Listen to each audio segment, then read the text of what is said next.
Did I do it correctly? Just know the volume. It's live radio. Okay. There we go. Hey, Fit Fam, this is your girl, Olandina Ballin, and I am the Fitter Woman. Welcome to Muscles and Stilettos on Rudy Radio, powered by Strong Island Media Entertainment. I am an educator, motivator, professional bodybuilder, author, and the people's health coach.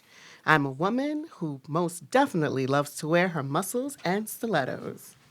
This program is about taking a journey together to becoming fitter, healthier, and a happier version of ourselves. Learning how to find balance and to connect to our bodies, minds, and spirit. On each show, we will share tips, strategies regarding nutrition, fitness, and spiritual wellness, share personal fitness journeys, connect with health and wellness professionals all over the country, and spotlight and celebrate the stories of strong women in our community. I would like to welcome our guest, Ramses Duvivier. Hello, everyone. But before we get to the interview, I'd like him to share his fitter story. Okay. So, my name is Ramses Duvivier, and I have a very unique type of fitter story. So, my fitter story started about 10 years ago, in 2009. So, I had been going through a lot of stresses. I was going through some emotional distress. I was going through a divorce. So, a lot of things were going on in my life. It was a year after the market crashed, so financially I was going through some trouble. And I had been a personal trainer at the time for almost 20 years. And going back to the gym, it's always been my place of solace. But one thing that I didn't do is I kind of internalized emotional stress. And I thought that going to the gym and working out was going to kind of alleviate it, but really it didn't. I met a colleague there, actually just one of my gym buddies who I hadn't seen in years, maybe 7 years, and he was there and he had gotten out of shape. And he come to me and said, I really need your help getting back into shape. And I said, no problem. So what happened is I had been spoiled for years training athletes. Joseph was not in that category, although he was fit when he was younger. He just wasn't an athlete. And I noticed that I was applying things that I had learned that I was applying to athletes for so many years, and when I applied them to Joseph, they didn't work. Couldn't figure it out. Initially, I said, he must not be following my meal plan. He's not following, all of the training. So I said, I'm going to have to start working with him. Not only did I notice that his results weren't coming as quickly, I noticed that mine also started to dissipate. And I said, you know what? I'm going to go to the doctor. I asked Joe to do the same. Both of us went to the doctor, and what I learned that day is, despite external or physical fitness, internally I was not healthy. Wow. Joseph learned the same thing. So we sat there, and then we just started having conversations that weren't fitness related. And Joe was telling me how he had just had a child. Him and the child's mother are going through difficulties. I had just been through a divorce.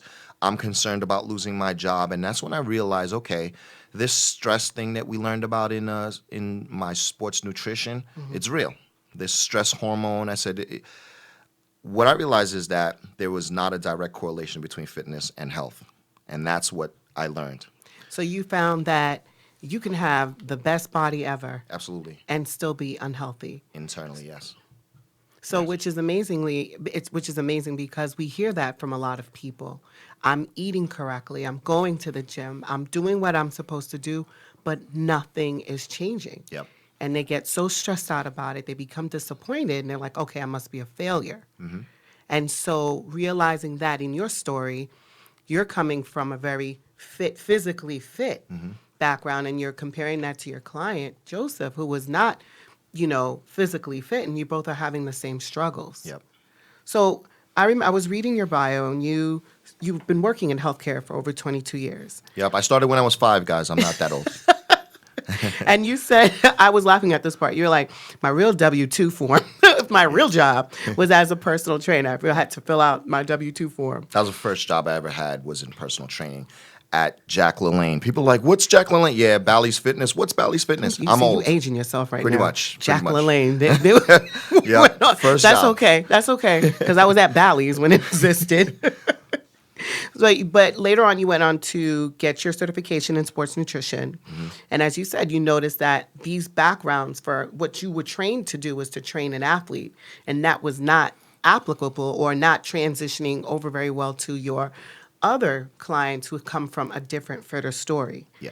So now we've known each other, actually, Facebook fam, we've known each other for, or all of America. I've known Ramses for quite a while. We actually went to the same gym, lost contact, came back through a different gym, lost contact. But every time we come together, we always have these same conversations. So one of the things that you always talk about is this connection. You just ended off with that, this connection between health and wellness. And you always come back to the premise that we can heal ourselves through food and proper supplementation. Tell us a little bit more about that. So before I start talking about the food and the supplementation, I want to be very clear in the fact that we fixed Joe's issue. And while we fixed Joe's issue, we fixed my issue. Okay, and what did you find that issue to be? So when I looked at I didn't really know how to read blood work. I learned how to read blood work. And I realized how important it was to delivering appropriate service. What I saw from his doctor's comments and from my doctor's comments is we had similar issues. We both had high blood pressure. We both had issues with A1C. We both had low T, and that was the first time I had ever heard the term low T because it's never been a problem for me. And now hearing what's low T, low testosterone, that's when I really started to learn, like, it's more than just physical fitness, eating, supplementation. And what is A1C for those of us who are not So familiar for with that term? A1C, that's the percentage of blood sugar versus glucose, which is actually the volume, right? So A1C is a percentage of total blood sugar, and if it's over a certain amount, then you know that you're at risk for diabetes or insulin resistance. So some of you who are going to your doctors and getting blood work and hearing these terms like A1C and low T, if you're not familiar with those terms, be comfortable enough to talk to your doctor and say, what does that mean? So if you're hearing conversations about A1C, that means you are on your way to becoming diabetic. And so Yeah. that means that is something you really have to pay close attention to. Now, one thing that is very important is I looked at my blood work and his, and I said to him, Joe, I said, we got to fix this because I think this is what's stalling your progress. But I didn't tell him I was going through the same challenges. So I didn't want to give him any false pretenses because I was learning as he was learning. So we attacked the emotional and stress issues. He was addressing his stress issues by eating. He was an emotional eater. My issue was the exact opposite. I'm an emotional eater, but I stop eating when I'm stressed. I also hide my stress and hope it goes away. He attacked his stress and he used anger and frustration. So we were on different levels of the spectrum, but we both had the same issues. And as we started to go through this, I said, let's address the stress first. And my blood pressure wasn't a result of poor eating. Remember, I was eating well. It was a result of stress. People forget that stress causes high blood pressure. And then other issues that I was experiencing was a factor of emotions more than what I was doing wrong in terms of my diet. That's why I speak about health before I speak about food and supplementation. I was fit and I was getting healthy, but I also got well, if that Okay. makes sense. Yes. Right? So my well-being started to evolve over the course of that time. And what ended up happening is my emotional well-being led to better progress in the gym, which led to better emotional well-being. It was cyclical. So you're finding that through your journey, this connection, okay, you know what? As I become healthier, yes, I will become fitter, but all around, at the end of all of this, I'm well.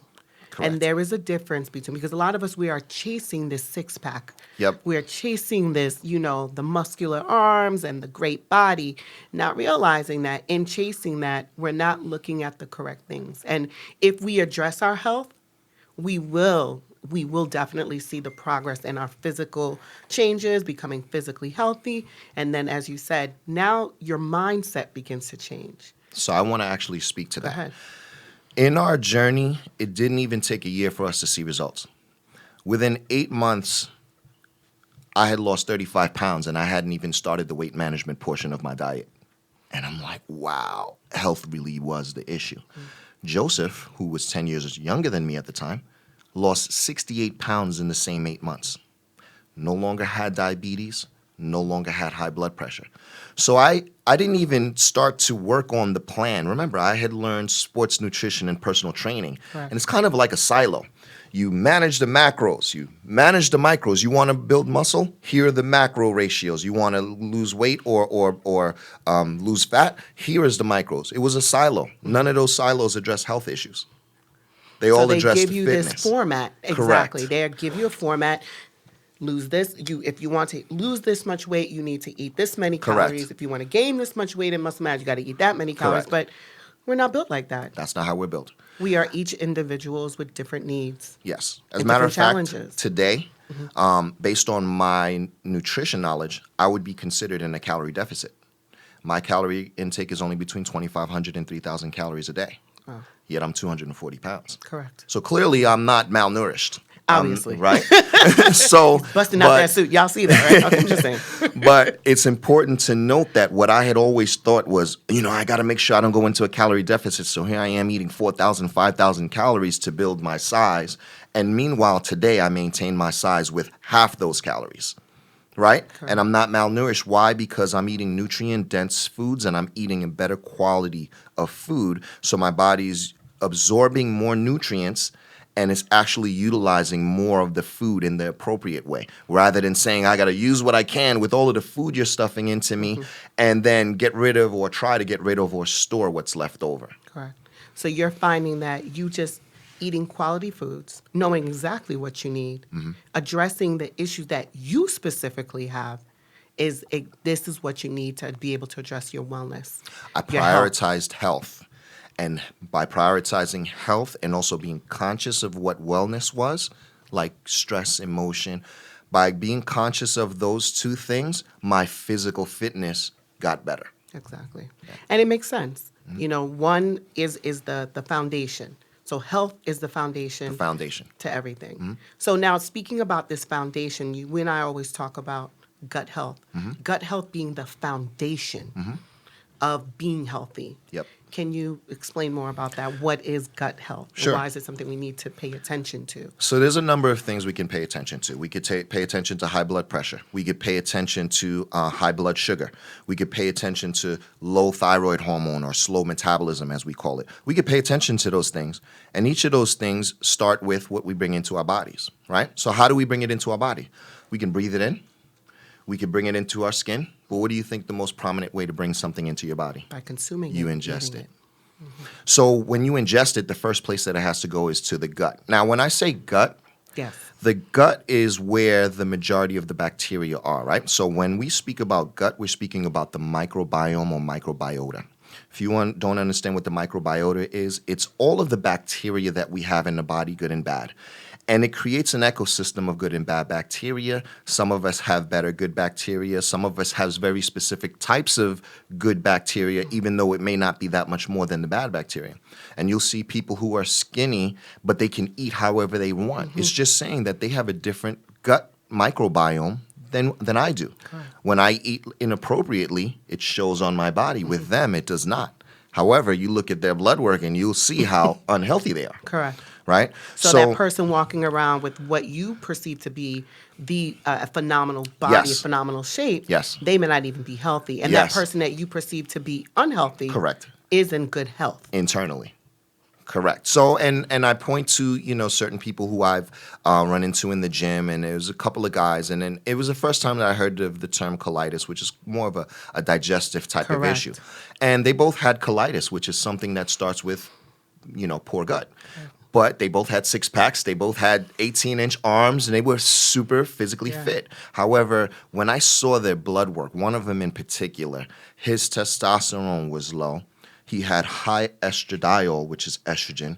He had high blood pressure. He had colitis. He had all of these issues, but externally he looked great. And the thing is, he might have continued doing the bad habits that was causing him to have these health issues because he felt that he was healthy because he was fit, and they do not directly correlate. And see, now this is one of the reasons why I brought you on here. And we are actually going to invite you back on to talk about low testosterone because that seems to be a very big conversation.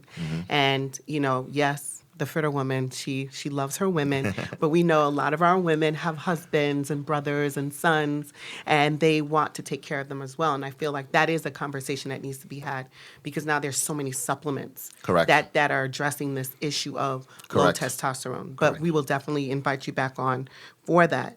So now, when you talk about this bacteria, now we're in cold and flu season, Yep. and we've heard that saying, feed a cold, starve a fever. Now, how does that saying, and I know it suggests that you're supposed to be able to kick a cold by increasing your food Correct. intake. When you increase your food intake, it kicks Decrease. up. Decrease. I'm sorry. Yeah, decrease. For a cold is decrease. For the cold is decrease your food. And for it's a flu, for a fever, you increase your. you increase it. And the whole idea is when you're increasing, you're supposed to raise your metabolism and thereby And your body raising. heat. So then all of this is supposed to help you kick a cold or fight the flu. How does that correlate to this factor of gut health? Okay. So in the gut, 80% of the immune system is in that microbiome. 80%. Another thing that is important to note is that the microbiome is not just in the gut. It's just that the majority of the bacteria starts in the gut. But the bacteria is all over the body. 90% of the cells in the human body are bacteria. Only 10% are actual human cells. Oh, wow. Right? I did So not know that. 90% of your cells are bacterial cells. And one of the things is a lot of scientists refer to the gut as the second brain, Yes. right? Yes. The brain has billion neurons. The gut has 100 million neurons. The gut and the brain are connected by the vagus nerve, VAGUS. You can sever the vagus nerve and the gut will continue to function without the brain. I was listening to a speaker actually this morning, and he was talking about how the gut is the second brain. Correct. And how certain types of breathing can Yes. help to relax you. Yes. And also help you to connect better to yourself mentally, spiritually. That's So true. this whole concept of the gut being the second brain Mm-hmm. means that it's a pretty important place, an important part of our body that we need to pay attention to. Yep. So what are some things that can give us a clue that something's not right, that our gut health is off? So you have people who break out often and they think, oh, it is a product of the food that you're eating, but it's also a product of poor gut health. You may have people who have digestive issues like colitis. That's an indication of poor gut health. Believe it or not, high estrogen is an indication of poor gut health. Wow. Guess what high estrogen causes? In men, it causes low testosterone. In women, it causes cystic fibrosis, polycystic ovarian cysts. It causes emotional issues in both men and women, such as anxiety and depression. So these things are, believe it or not, controlled more by the gut than the brain. Wow. Right? And a lot of people don't understand that. That's why I say mental health is very important. When you start to control the performance of the gut, you start to control a lot of depression, anxiety, sadness, and things that are slowing you down. And optimizing the gut optimizes that. Now let's look at how bringing in things into the body, whether it's through the skin or through ingestion, how that impacts the gut. The gut is a tight wall like this, so you can't penetrate that wall. And that's how the way that it's meant to be. Bringing in foreign agents, and I'll give you an example. When I say foreign agent, I don't just mean like a toxin, like a pesticide or a herbicide that's on your fruits and So vegetables. something poisonous. It doesn't Right. have to be something Correct. as we would see as poisonous. Correct. Could be gluten. Wow. I know a lot of people who are like, yeah, I'm gluten free. I'm like, really? Why? They can't tell me. But they Correct. just heard that not eating gluten is healthy. And I agree, but they don't know why. Gluten compromises that wall and it starts to create gaps like this. And this is what allows the bacteria to do. Your body is supposed to disseminate nutrients into liquid so that it could absorb through the intestinal walls. However, if you compromise the gut and the walls and you create these holes, larger particles are able to escape. Now, while your body is trying to focus on digestion, it has to also focus on immunity. Oh, I got to go after this particle, right? Gluten gets through that wall. And when gluten gets into the bloodstream, the immune system creates an antibody and says, go get it. Hurry up and go get it before it causes destruction, right? Now, that escape of the gluten is called increased intestinal permeability. That's the way you should speak to your doctor, because if you say leaky gut, he's going to get pissed off, right? Okay. Why Don't would you he get tell pissed me off? about my job. You know, Yeah. they know it as increased intestinal permeability. Okay. So the gluten gets into the bloodstream. Guess what gluten emulates in the body? Thyroid function. Wow. So it emulates a thyroid hormone. So you and I have had conversations about thyroid, yeah. endocrine disruptors Correct. and xenoestrogens. And what it is it's called molecular mimicry. Okay. Molecular mimicry means, and endocrine disruptors, for anyone who doesn't know what Correct. where hormones or how hormones are controlled, they're controlled in the endocrine system. So an endocrine disruptor is anything that disrupts the function of the endocrine system. So now you have this gluten emulating a hormone that operates in the thyroid. So it's And tricking guess the what the body. antibody is going to do? It's gonna Now the antibiotic's going to just fall back. It's going to let it No, go. No, it attacks it. it'll attack it. And it attacks it. Wow. And guess what it does when it gets to the thyroid? What It happens? starts to attack the thyroid. And that's where you get slow metabolism. And so, people, do you see? Just things like this. Small things. Small little things like this can be the reason why you're not seeing the Absolutely. change in your health, or the reason why you are seeing certain changes in your health, negative changes in your health, and you're not sure as to why it's happening. So something is and I don't want to belittle it and say that it's minor, but something as important Seemingly, and right. seemingly minor Correct. as gut health is very, very, very important in terms of us being able to see the changes that we need to see and us becoming healthier. So would you say that before addressing anything, Absolutely. this is what we need to address is in Yes. terms of our gut health? So now let me ask you this. What are some simple steps that we could take towards improving our gut health? Okay. So first I'm going to talk Get your about pens why. and pencils. I'm going to put this information up for you on the Facebook page. So all you'll have to do is just like the Fitter Woman, and I will have this information up for you later this evening. Okay. So let's first talk about, before we talk about what you can do, let's talk about the why, right? Again, gluten, I don't eat gluten, but you don't know why you don't eat gluten, right?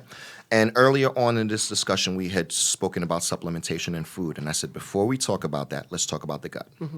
The gut not only helps to create that dissemination or breakdown of food into smaller particles in liquid, but the gut also helps in the absorption of those nutrients.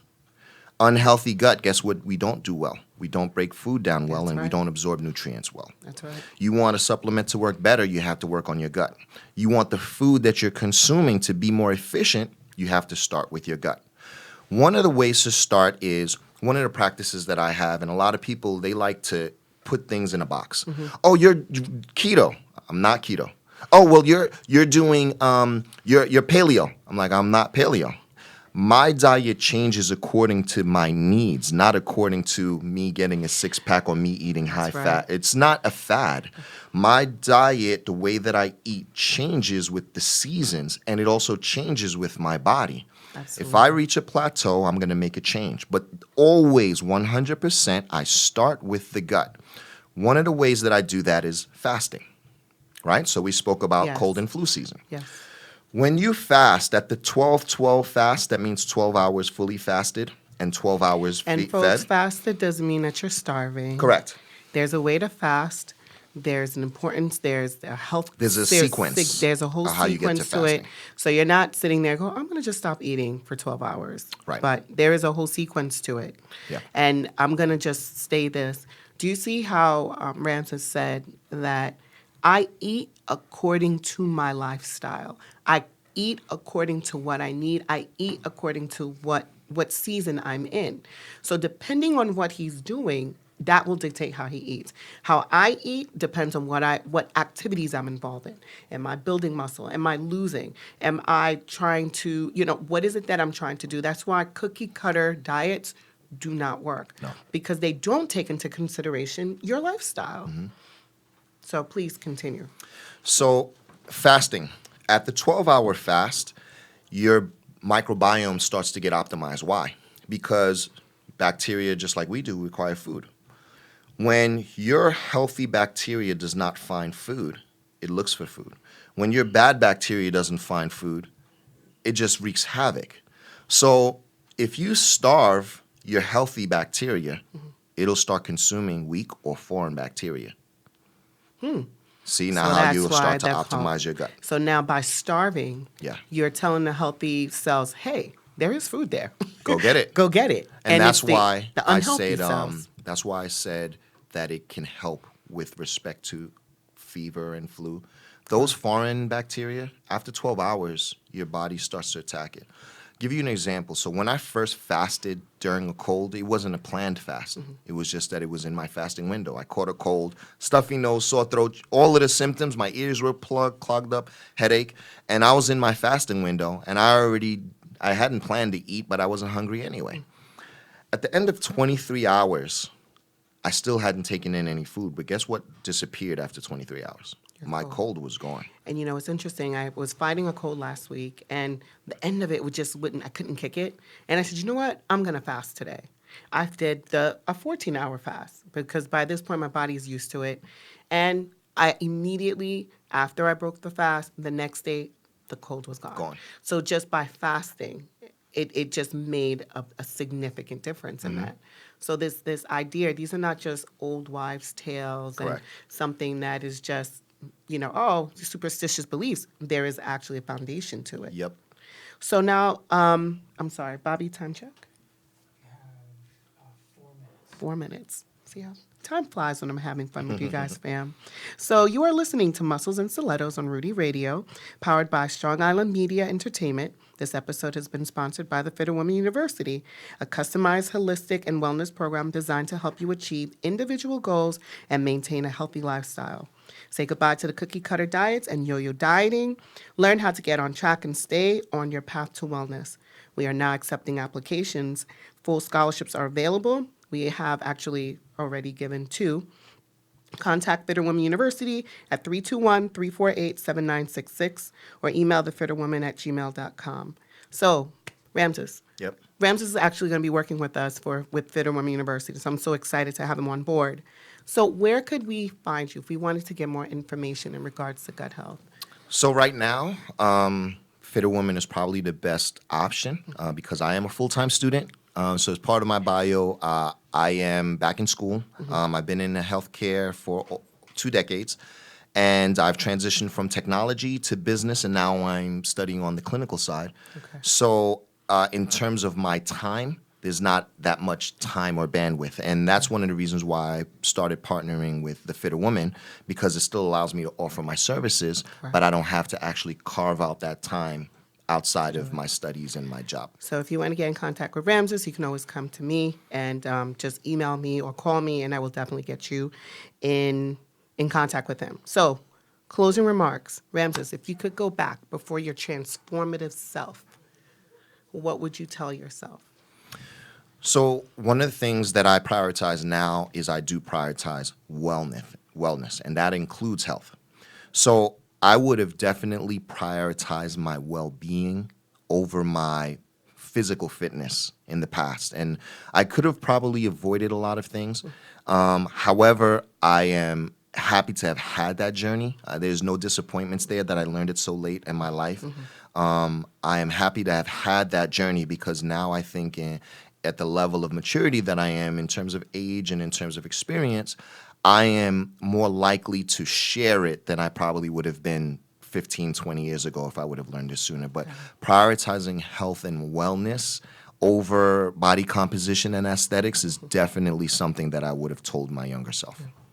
So I wanted to thank you again for coming and joining us on Muscles and Stilettos. Hey, fam, thank you for joining us. Bobby, thank you so much. And thank you, Rudy Radio, for hosting this amazing show. So, fam, we will be back here every second and fourth Wednesday. Be bigger, be fitter, be stronger. Wear your muscles and stilettos. You like your women in muscles and stilettos, Ramses? Absolutely. That's what I'm talking about.